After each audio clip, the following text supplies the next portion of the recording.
este nuevo episodio de cómo funciona. Estoy acompañado de una persona que respeto, admiro y que quiero mucho. Y vamos a conversar de cómo funciona la salud pública en República Dominicana. Es también candidato a diputado, así que pendiente a lo que vamos a hablar aquí en este nuevo episodio. Chanel Encantado, mucho Rosa gusto. Chupani, Encantado, mucho gusto, bienvenido. mucho gusto. Un placer para mí. No, el placer es mutuo, el Sí, placer es así, sí. mutuo. Y aquí no damos tregua, aquí vamos de una vez a la yugular. Sí. Hablemos de la salud pública dominicana, un tema que parece simple, pero no es Es tanto. bastante complejo. Exacto. ¿Cuál es el panorama de la salud pública Sí, dominicana? mira, primero un poco describirte por qué la complejidad del sector salud nuestro. El sector salud, República Dominicana, el sector salud público, está constituido bajo un argumento o un principio que de los años 90 ha regido muchos sistemas de salud en la región que tiene que ver con el tema de separación de funciones. Nosotros tenemos, por ejemplo, un Ministerio de Salud que se encarga del tema de rectoría, una superintendencia de salud que se encarga del tema de regulación, el servicio que se encarga del tema de gestión de los hospitales públicos. Tenemos a Promeses que tienen que ver con la compra y adquisición de medicamentos. Tenemos SENASA, que es que financia, que es la ARS del sector público. Si te das cuenta, Ya me duele entonces la cabeza. exacto, ya es un archipiélago de instituciones que si no hay una buena conexión, si no hay una buena química entre los diferentes actores, la posibilidad de tener políticas articuladas es muy difícil. De hecho, ha sido difícil porque ese tema de separación de funciones, en muchos casos tú tienes que coordinar varias instituciones, 6 o 7 instituciones, que cada una de ellas se complementan. Entonces de ahí viene un poco también la dificultad que tenemos en este sector. Y en esa misma línea, si esas instituciones que existen, ¿quién las coordina? ¿O están Bueno, a la garata con puño? no, mira, realmente quien están adscritas prácticamente todas al Ministerio de Salud Pública, pero tú sabes que en estos últimos cuatro años ha habido un gabinete de salud que lo coordina la señora vicepresidenta.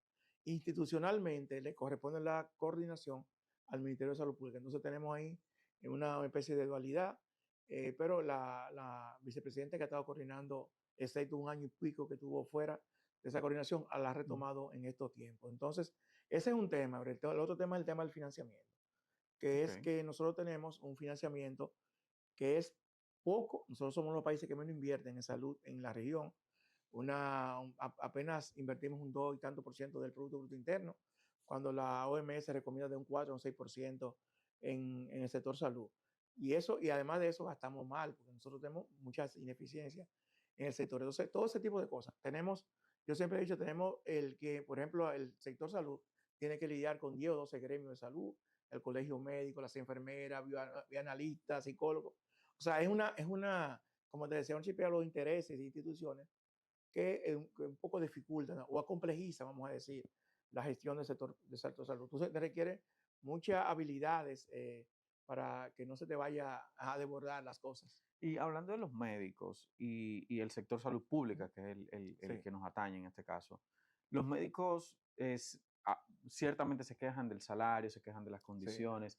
Para un médico promedio en una provincia que no sea el Distrito Nacional, las condiciones dentro de un hospital X Sí. son más positivas que Sí, negativas, ¿o cómo no, son? depende. Tú tienes las dos cosas. Tú tienes Okay. hospitales que todavía no han sido reparados, que todavía no han tenido, que tienen un tema de dificultades, que eso también dificulta, valga la repetición, la labor de un médico.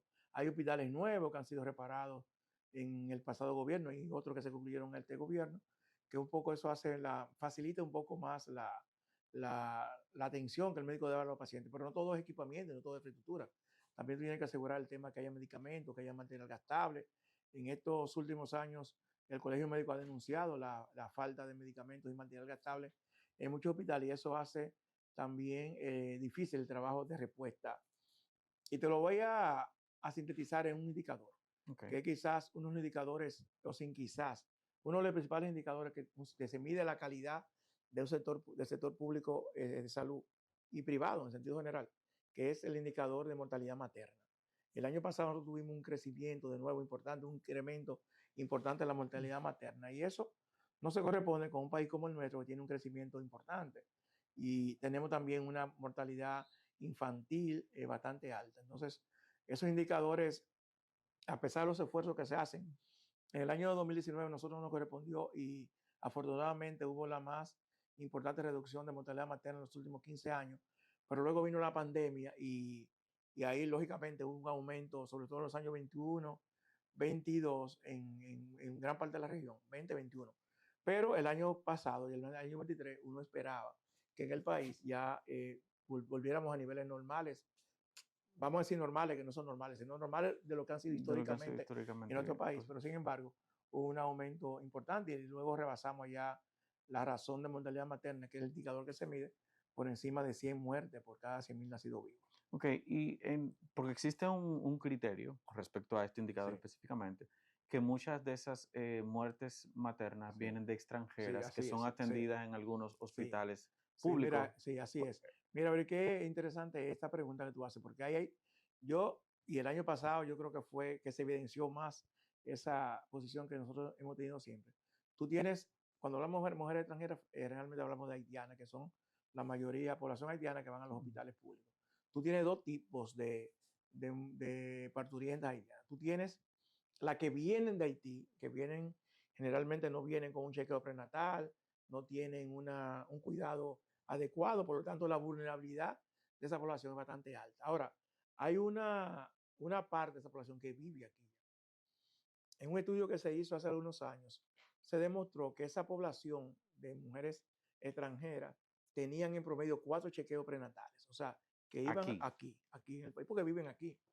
muy interesante ese dato. Entonces, ahora, ¿qué ocurre?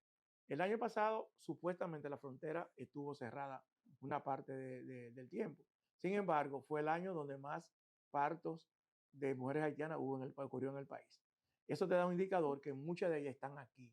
O sea, viven aquí, trabajan aquí, o su pareja trabajan aquí y van al chequeo, a los chequeos rutinarios. Eso, la mortalidad materna de la población haitiana explica una parte De la de la complejidad. sí, y de la mortalidad. Pero hay otros elementos importantes. O sea, yo creo, mira, más o menos todo el mundo hace sus esfuerzos para que baje, porque es un indicador que llena de vergüenza al país.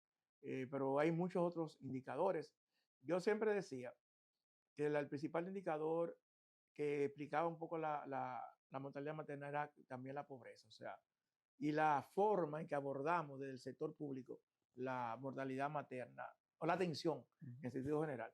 Y tiene que ver mucho con el tema de los derechos de la gente que va al hospital. Los hospitales nuestros por muchos años se han acostumbrado a pensar, a creer que le estamos haciendo un favor al ciudadano cuando va a un hospital. O sea, y no es un tema de derecho. Es un tema de derecho porque las dominicanas también mueren Ujú. y la mortalidad también es altísima. Entonces, cuando tú ves, por ejemplo, lo que pasa en el sector privado, es distinto a lo que pasa en el sector público. La mortalidad fuerte está en el sector público. Lo que quiere decir que hay un tema también que hay que trabajar de cultura, porque mira, los hospitales, las grandes maternidades, están equipadas con equipamientos que no muchas clínicas privadas no la tienen. Tienen personal de salud nombrado, ginecotetra, pediatra, etcétera. Entonces, algo falla. Sí, porque de hecho, por ejemplo, uno como ciudadano opta a través de una ARS o de un Sí, seguro de salud privada ir a las clínicas sí, privadas por el tema de las atenciones así inclusive, es. porque no es lo mismo yo ir a una clínica privada a ver un Ujú. especialista que ir a un hospital. Depende, Uri, Depende, a ver, depende, sí. de qué O sea, depende? cuando hablamos, mira, cuando yo te hablo, por ejemplo, yo lo decía en el servicio, cuando hablamos de hospitales públicos, no podemos hablar de como si fuese un solo modelo de calidad.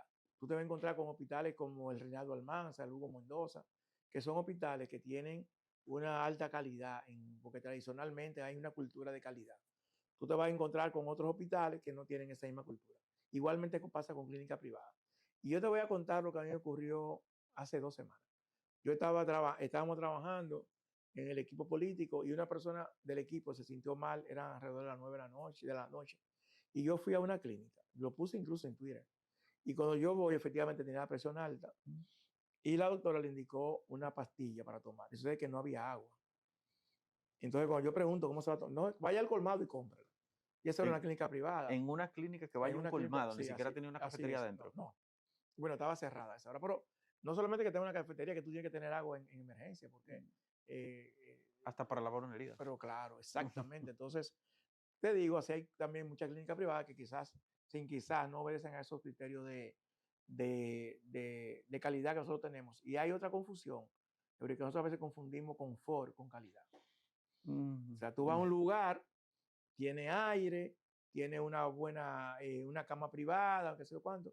Eso es confort, que es parte de la calidad, pero no todo el confort es calidad. Tú también tienes que tener la calidad, lo que se llama calidad técnica, que es que la persona que te vaya a atender te atienda con niveles de calidad. Bueno, cuando hablamos de calidad, creo que podemos retomar a lo que ha sucedido en estas últimas semanas, al momento que grabamos este Sí. video, que son las sentencias Sí, que han exacto, emitido los demanda, tribunales exactamente, claro. por demandas de mala Así, de práctica, mala algo práctica, que sí, claro. históricamente en República Dominicana Ujú. nosotros hemos tenido mucho. Así es. ¿Considera, Chanel, que este tipo de sentencia puede abrir una caja de Pandora para iniciar Mira, a yo llamar a creo que capítulos? depende cómo lo asumamos todos, cómo lo asuma con los médicos, la sociedad médica especializada, los abogados, que a veces hacen de una demanda, de un caso, lo que no es un caso, o sea, porque hay que ver, identificar claramente lo que es una, eh, una deficiencia en el servicio, una mala práctica de un médico,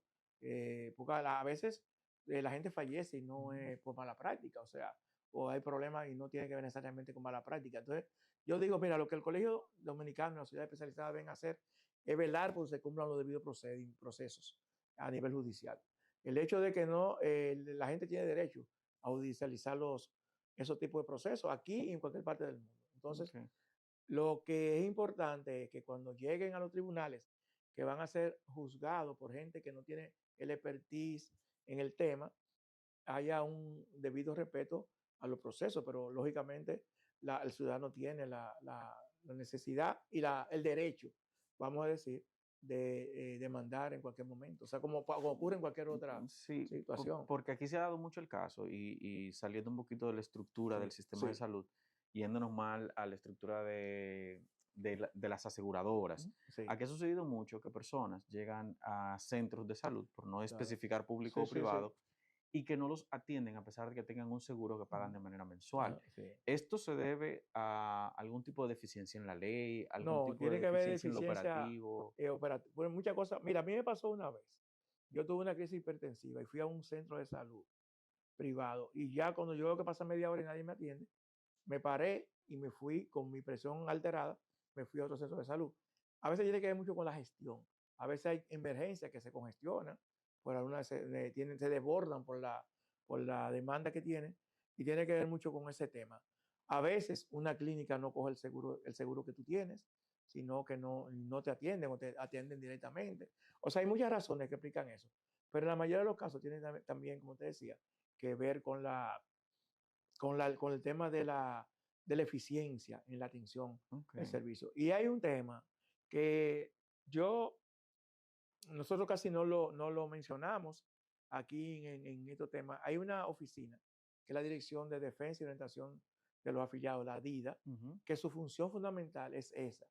O sea, la DIDA tiene como misión, y como su nombre lo indica, orientar a los afiliados y defenderlos frente al prestador o frente a la ARS. O O sea, sea, defenderme, por ejemplo, a mí si un seguro claro, no eso me es quiere como si cubrir tú algo. dijeras, eso es como pro consumidor para el consumidor. La DIDA es, o la Defensoría del Pueblo, en sentido general, la DIDA es una institución que que debe velar por la defensa de los afiliados al sistema de seguridad social. Y en ese mismo tenor, está bien las emergencias, pero el sistema de cobertura en República Dominicana obedece a un régimen preestablecido por los ciudadanos o quién decide qué me cubre un seguro. Sí, mira, qué interesante. Qué interesante. Mira, ustedes saben que no tenemos lo que llama un catálogo de Ujú. prestaciones de servicios de salud. El catálogo es el que te dice a ti qué cubre la seguridad social, las cosas que están incluidas. Ahí están los medicamentos, los procedimientos, los internamientos, los costos de cada una de esas cosas. Eso lo tienen que tener, lo deben tener, lo tienen que tener las ARS. Por eso cuando hay gente que dice, ARS me negó tal cosa, no es la ARS, que el sistema no lo contempla. ¿Y el catálogo quién lo hace? Entonces, el catálogo lo hace la CISARRIL, que es la Superintendencia de Riesgo de Salud y Riesgos Laborales. Hay un mecanismo de participación que yo creo tradicionalmente que ha sido un mecanismo de participación que le ha faltado una pata y son los usuarios. Mm. Porque muchas veces se hace con las sociedades médicas especializadas. En otros países hay mecanismos más amplios de participación. O sea, para entenderlo un poquito, para entenderlo un poquito. La CISARRIL, que es una entidad gubernamental, Exacto. un tipo de Sí, superintendencia, si sí, no me sí, equivoco. superintendencia, claro. Que regula y establece los catálogos, lo que las ARS van a dar. Ok, esa CISARRIL se junta con los especialistas que ofrecen Sí, el exacto, así servicio, es. con las clínicas Sí. y con los directores Exacto, y con de la misma hospitales ARS y también. con las mismas ARS. Para establecer los Y, costos. O sea, la tesorería le dice, mire, nosotros tenemos un monto de X millones, 100 millones de pesos. Vamos a ver qué se puede cubrir con eso. Es decir, el criterio debe ser de costo-efectividad, aquellos procedimientos o medicamentos que me afecten una mayor cantidad de personas, que tengan un costo menor, de forma tal que la cobertura sea mucho más amplia y esa cobertura es la que se aprueba. ¿Quién lo aprueba? La aprueba el Consejo de la Seguridad Social. ok. Una vez que hace los cálculos la CISARRIL, eso va al Consejo de la Seguridad Social y el Consejo decide si aprueba, qué no aprueba, qué...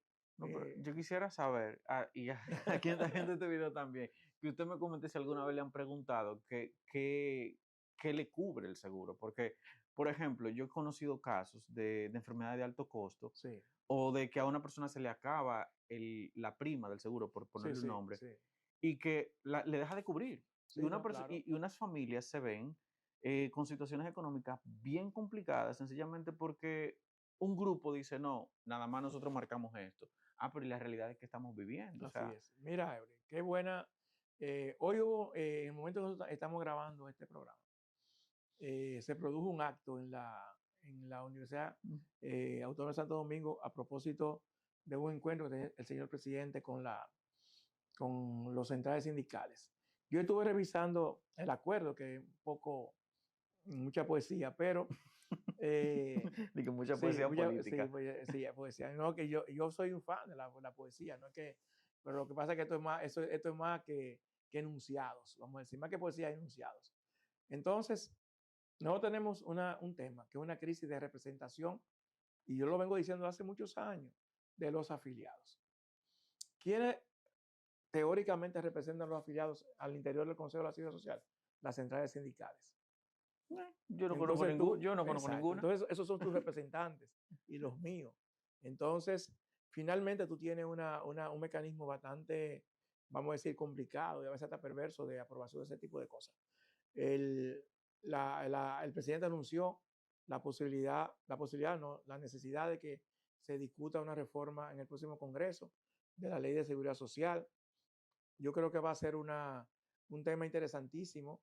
Como ustedes saben, en mis aspiraciones a mi candidatura a diputado es colocado como un eje fundamental el tema de la seguridad social. Entonces, pero nosotros tenemos muchas de esas cosas que tú has mencionado, no tienen que ver con la ley, la formulación de la ley. Por ejemplo, hoy esa negociación anunciaba la puesta en marcha del sistema de atención primaria y eso está en la ley. Okay. Entonces, eso no hay O sea, que, que no hay que pactarlo por no fuera. hay que apartarlo ni al Congreso, nada por el estilo. O sea, y cuando, por ejemplo, alguien me dice a mí, yo quiero que usted vaya al Congreso para que suba los medicamentos de 12 a 20 mil pesos, por ejemplo. Eso no tiene que ver con modificación de legal. Eso tiene que ver con el proceso que te comenté anteriormente de que la CISARRIL incluya los medicamentos que la gente demanda, que establezca los costos y que el Consejo lo apruebe. Sí, porque cuando hablamos, por ejemplo, de la cobertura y hablamos de la poca Sí, representación que tiene el individuo, el ciudadano. el ciudadano en el Consejo, si el mecanismo no es a través de la ley, pues no necesita ir Claro, al Congreso. claro, No necesita como que alguien venga y me diga, claro, exacto. vamos a Mira, poner una ley. y parecería que quizás es ahora porque yo estoy en estas funciones de aspirar a legislador, pero yo siempre he propugnado por mecanismos más transparentes de representación de los afiliados al Consejo de la Seguridad Social. Yo y le decía a mucha gente, vamos a aliarnos, qué sé yo, asociaciones de pacientes, ese tipo de cosas que puedan ir con una representación eh, con cierto nivel de poder al Consejo y que expresen también la mayoría de la gente de los afiliados, porque ahora mismo esas centrales sindicales, como tú comprenderás, no representan lamentablemente son mis amigos, pero no representan las, Los intereses de la los afiliados. intereses y las necesidades de la gente. Por eso no tenemos una dualidad ahora mismo en el sistema de seguridad social, una más. El gobierno, y yo creo que todos los gobiernos nos ha pasado lo mismo, nos ufanamos de que vamos aumentando la cobertura. Significa que, qué sé yo, teníamos 6 millones en tal año, ahora tenemos 7 millones, tenemos 8 millones. ¿8 millones de qué? De personas con carnet. Ahora, el tema es, ¿para qué alcanza ese carnet? Esa es la discusión que a nosotros no queda. Ok, eso es como O yo sea, tengo 100.000 plátanos, yo le voy a dar 100.000 plátanos, mm, un plátano a cada exacto. uno. Entonces, exacto. Eso no le da para Claro, cenar. entonces, ¿qué vamos a hacer para solucionar ese problema? Porque mira, yo no sé ahora, pero hace un tiempo, el 35, porque hay una equivocación. La gente cree que si tú eres contributivo, eres rico, si eres sociedad, eres pobre. Y no es así, Sí, o sea, realmente sí. porque la adscripción a la seguridad social no se hizo tomando en cuenta esa característica, se hizo tomando en cuenta la adscripción laboral. Es decir, una persona que gana 200,000 pesos mensuales está en el régimen contributivo, pero una persona que gana 12,000 también está en el régimen contributivo. Okay. Entonces, no necesariamente están las personas con mayores ingresos, están las personas con ingresos formales.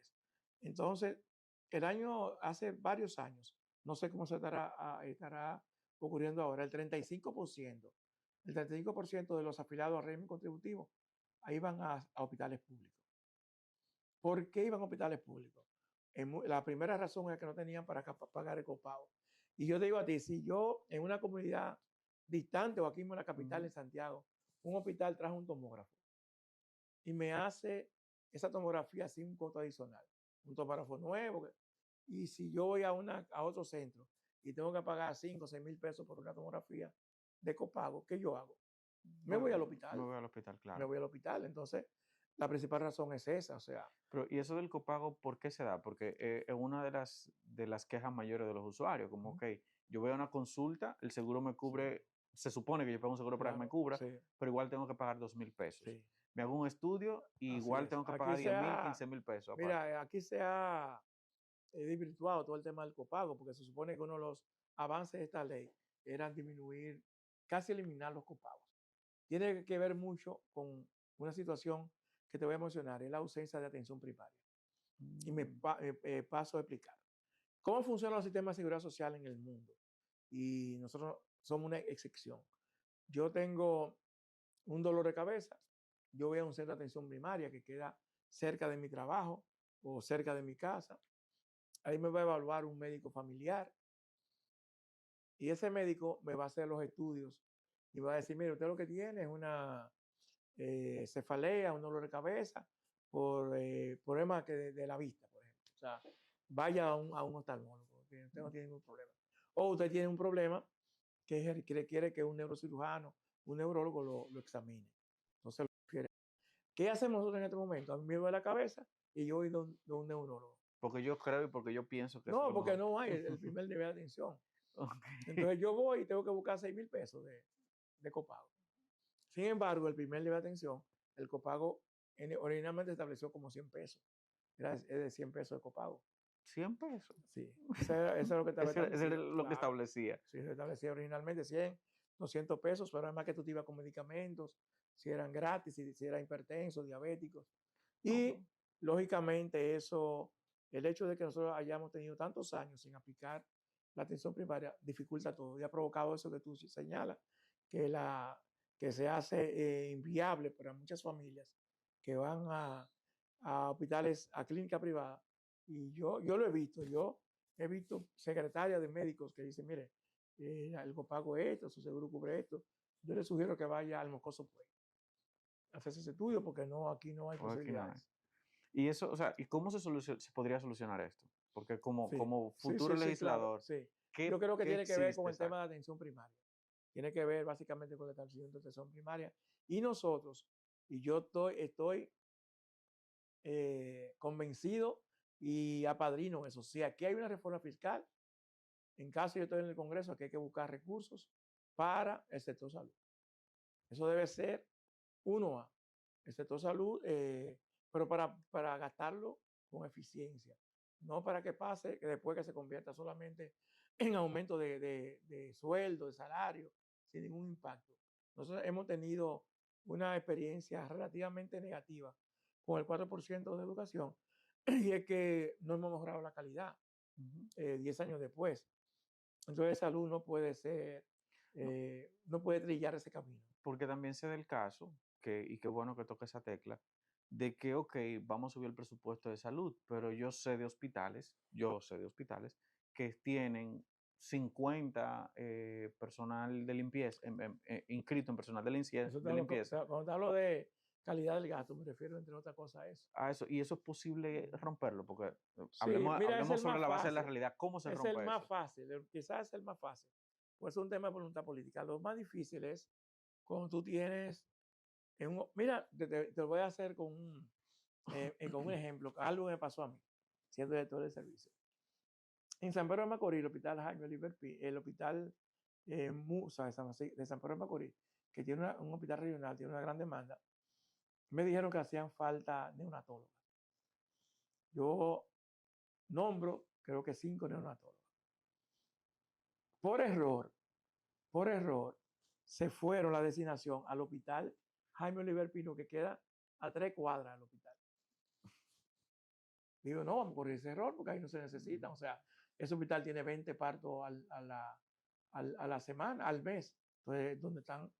En el otro. Mira, eso fue una guerra a muerte con el colegio. Me dijo, no, que ya están nombradas ahí, que se van. Y ese es el gran tema, el tema de O los... sea, el colegio médico se opuso a que se hiciera ese cambio. Ya, así es. Pero y además, tú estabas más cómodo, ellas estaban más cómodos. Creo que después una se fue o dos, ellas estaban mucho más cómodos y te voy a decir algo, porque Estaba más cómodo porque había menos flujo de pacientes. claro, había 20 pacientes comparado con el otro que tiene 100 pacientes No me joda mensuales. nadie. Entonces es un tema, ese es un tema duro. O sea, y el otro tema es, Eury, que mira, tú vas donde mí, yo soy director del servicio, tú dices, mira, yo creo que usted me designe esta persona, nómbremela donde usted quiera, donde usted considere. Eso Y, pasa a nivel político. y yo te digo, no, la necesitamos en San Juan de la Maguana. No, no, eso va a San Juan. A los 2 meses tú me escribes, mira, Chanel, la persona que tú nombraste tiene problemas, tú me la puedes traer para la capital. Entonces, por eso vemos nosotros una gran concentración de profesionales en Santiago, en la capital, en las grandes provincias, y una ausencia de profesionales. De hecho, el Servicio Nacional de Salud el año pasado hizo su residencia médica, abrió plazas en el interior y la mayoría no Wow. se llenaron. Bueno, yo tengo el amigo, el psiquiatra, Víctor Figueroa, me señala eso también. Él dice, es cierto, necesitamos psiquiatra en Sí, otra parte sí, del sí, país, pero él me dice a veces, ¿y si yo me voy para Montecristi, sí, claro. qué vida le doy a mis hijos? Ese es el tema. Sí, Yo una vez intenté crear un programa de establecer por lo menos un psiquiatra en cada centro de salud provincial. Y no hubo forma. Porque no solamente es el sueldo, o sea, ellos me decían, mire, licenciado, nosotros vamos, yo tengo mis hijos que estudian en un colegio bilingüe, que estudian en un colegio privado. O sea, yo no... o sea, O sea, ¿a sí, qué me o voy sea, a ir para Jurumucú? y déjame decirte, a mucha gente se va y le va bien. No, porque Sí, le va bien porque tú finalmente establece, yo conozco médicos que lo han hecho y le ha ido muy bien. Y no quizá en el ámbito de psiquiatría, pero sí en otras especialidades y le va bien. Le va bueno, bien, sí. como campesino embullado puedo decir que en el interior se vive más Sí, tranquilo. sí, sí. No, además rinde más dinero. Rinde más dinero, eso es cierto. Claro, exacto, sí. Y en comparación, por ejemplo, a la distribución de hospitales que hay en República Dominicana, yo sé que estamos muy concentrados en el Distrito Nacional, Sí, pero en su opinión, sí. ¿hacen falta hospitales públicos en diferentes regiones del país Mira, o falta reforzar lo que ya tú está? sabes lo que hace un tiempo la OPS estableció un estudio en América Latina, sobre todo en el Caribe y Centroamérica. Nosotros somos el país que tiene el hospital más cerca de las comunidades. Hay regiones, hay países donde para tú, por ejemplo, un parto, tú tienes que montarte en una yola, cruzar montaña. Aquí nosotros tenemos, y lo decía, a 10 kilómetros tenemos un centro de salud. Aquí tú te vas a un municipio cualquiera y hay un centro de salud pegado, ¿es? Municipios que están pegados, por ejemplo, en el sur. tú te encuentras municipios en cada hospital, en En cada cada municipio municipio hay un un hospital. hospital. Wow. Eso es Y, positivo y y hay se un, habla poco. sí, no, es sí y no. Lo que pasa es que es un tema ya más de política que de política sanitaria, porque finalmente resulta ineficiente. Porque tú vas, por ejemplo, te voy a explicar dos hospitales. El hospital de la Descubierta tiene 40 camas, Yo no sé ni siquiera dónde queda la descubierta, ya pero tú ahí sabes, vamos. exacto, Descubierta. Y ese hospital tiene un promedio de ocupación de 8 o 10 camas. O sea, la mitad de sus camas permanecen vacías. Yo te estoy hablando, por ejemplo, del hospital de Hondo Valle, que es un hospital que hace 6 partos, 8 partos al mes Okay. y tiene, qué sé yo, 20 camas. Entonces, yo creo que no, yo creo que en algunos lugares se requiere un tipo de hospital porque no tienen, pero no. Aquí, Eurila, el 50% de las camas de los hospitales parecen vacías durante el año. El Sí, 50% de las sí. camas. Ahora, ¿cuándo están llenas? En la Moneda de Altagracia, Darío Contreras, los centros de, De mayor densidad claro, poblacional, y por así muchos decirlo. de ellos están llenos porque no hay primero de atención. Pues yo recuerdo que tú ibas al Mocoso Puello y tú te encontrabas una cantidad de gente que no tenía que ir al Mocoso Puello o al Robert Reed, o sea, que se puede resolver en otro nivel de atención. Eso, como te decía anteriormente, eso dificulta mucho la atención, complejiza la calidad y ese tipo de cosas, pero eh, nosotros necesitamos, y hoy vi que creo que es un error, el alcalde de Villavasque anunciando la construcción de un hospital que ya El está alcalde. ya se comenzó, y él hablaba de un costo de 2.700 millones de pesos. Un hospital provincial, provincial no municipal, Dos como, mil millones. o sea, a mí me pareció que esa es la construcción sin el equipamiento. Me parece que, yo pienso que es un error.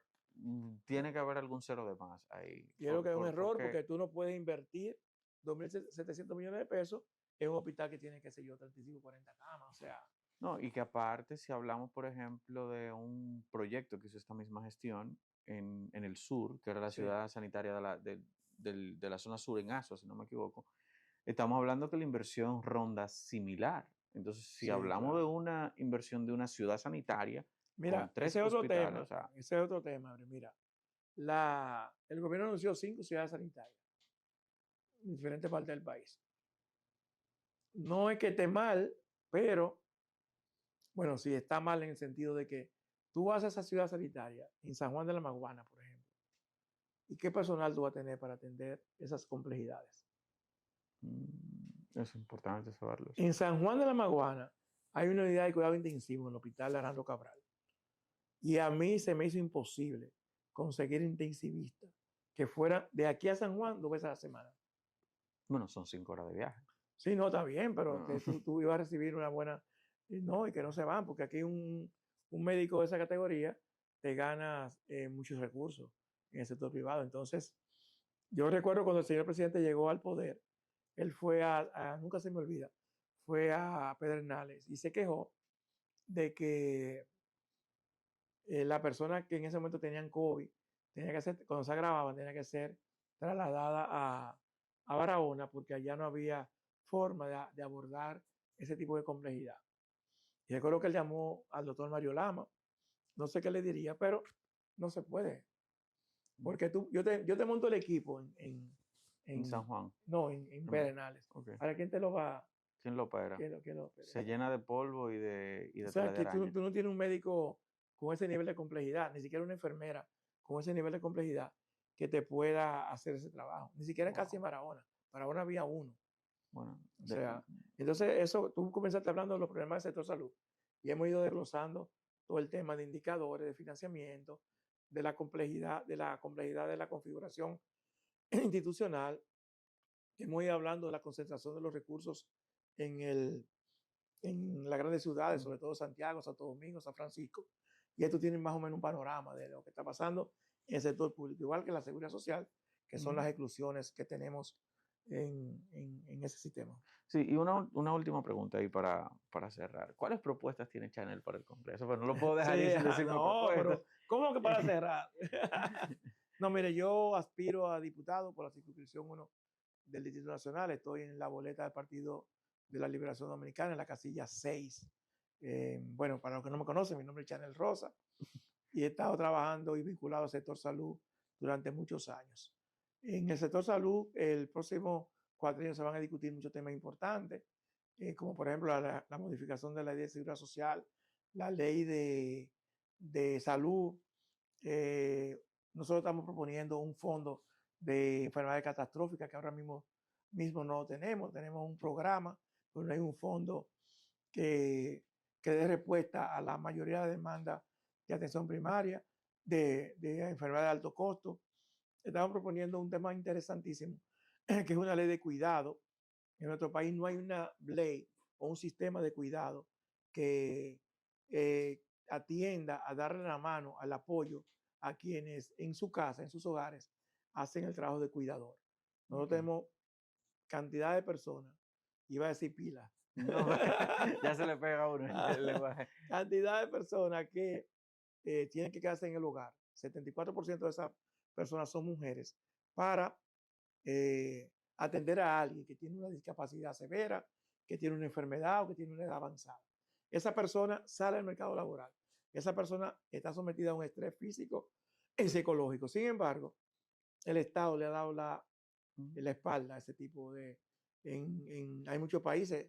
Uruguay ha avanzado bastante en una ley de cuidado. España tiene lo que llama una ley de dependencia. Es decir, hay un sinnúmero de países, Colombia y Costa Rica están trabajando en ese tema y nosotros obviamente no podemos quedarnos atrás. Y mi compromiso fundamental con los electores de la circunscripción 1 del Distrito Nacional es aprobar una ley que beneficie no solamente a los pobladores de la circunscripción y a los votantes, sino también que favorezca a todo el país. Ese es un compromiso. Le he hablado de eso, le he hablado de una ley que tiene que ver con alto costo, de medicamentos de alto costo, que garanticen efectivamente los medicamentos de alto costo. Mi compromiso, como ustedes lo saben, con una ley de seguridad social, una reforma que ya el presidente lo ha anunciado que se va a discutir. Yo creo que es importante que personas que tenemos un tiempo trabajando este tema y que conocemos, que la gente sabe que vamos a representar los intereses no de grandes grupos de corporaciones, sino también sobre todo los intereses de la gente, del ciudadano común. Yo creo que en ese sentido pedimos su voto, su apoyo, consciente de que la trayectoria nuestra en el sector salud después de más de 30 años obran a nuestro favor. Sí, yo creo que hace falta eso, que hace falta un balance. O sea, no hay que...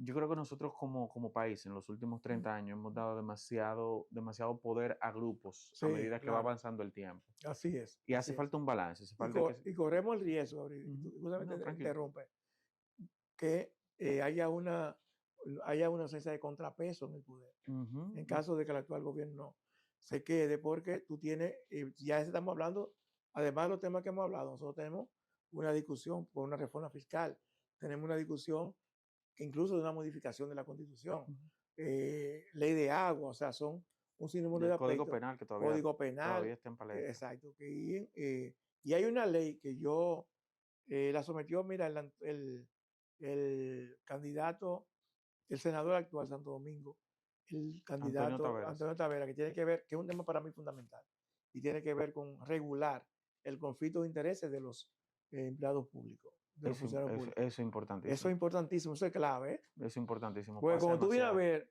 tú designas a una persona en un cargo y esa persona viene de un sector que él va a regular después. Entonces hay un conflicto de intereses. Está pasando, pero no voy a dar más detalles. Chanel, muchísimas gracias por acompañarme un placer, en este episodio de y cómo siempre funciona. la orden. Igual por aquí. A ustedes, gracias por estar ahí, gracias por acompañarnos hasta el final. Recuerden suscribirse, comentar y compartir. Nos vemos en el próximo episodio. Cool.